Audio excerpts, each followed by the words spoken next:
So, Scott, let's talk about that ruling that just came in. And we talked a little bit about this yesterday when we were talking about the EPA decision. What about this case? And you sort of previewed what we were going to see this time around.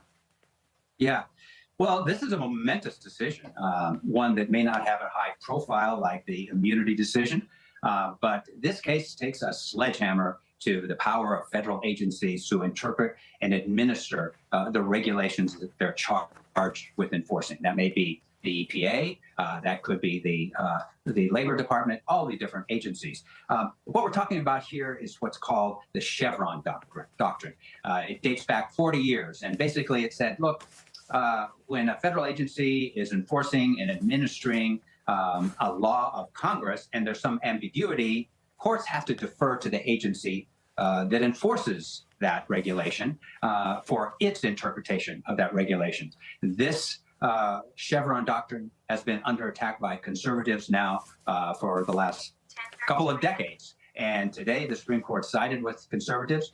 This removes a huge amount of power of federal agencies in their enforcement of the laws that they are responsible for. So this means we're going to see a huge rollback, lots of litigation about the different federal agencies in their enforcement of regulations. All right, Scott Frederickson breaking it down for us. A monumental decision, perhaps not one as high profile as the last couple ones that we're expecting, but still an important one for people who those regulatory agencies were in fact set up to protect. And I think that that's the real issue here. I know that we talked about yesterday the federal government and many conservatives feeling that the federal government had too much power and perhaps had overreached in some of those cases. But again, a lot of these agencies were set up in the wake of really terrible things that happened. Either we're talking about the SEC, where people suffered through the Great Depression, or what we were seeing in the late 1950s and 60s in terms of the environment when the EPA was set up.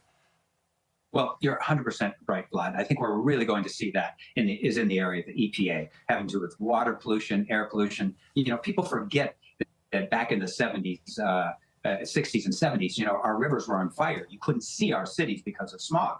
A huge reason that all got cleaned up were the laws that Congress passed and the regulations the EPA enforced. Now, the conservatives said, you've gone too far, though. The agencies are basically a power unto themselves. In this case, we had a New Jersey commercial fisherman who was required to take a monitor of the federal agency involved in fisheries along when he was out fishing. They didn't challenge the fact of having a monitor, but the agency said, and you have to pay them $700 a day. And that's what was challenged. And so conservatives said, look, that's not what the statute says. That's up to Congress, or at least the courts, to decide. Regardless, we're going to see a huge rollback of what the agencies have been able to achieve. And, the EPA is probably the best example of what's going to change now in this country. All right, Scott Frederickson, thank you, my friend. Appreciate you.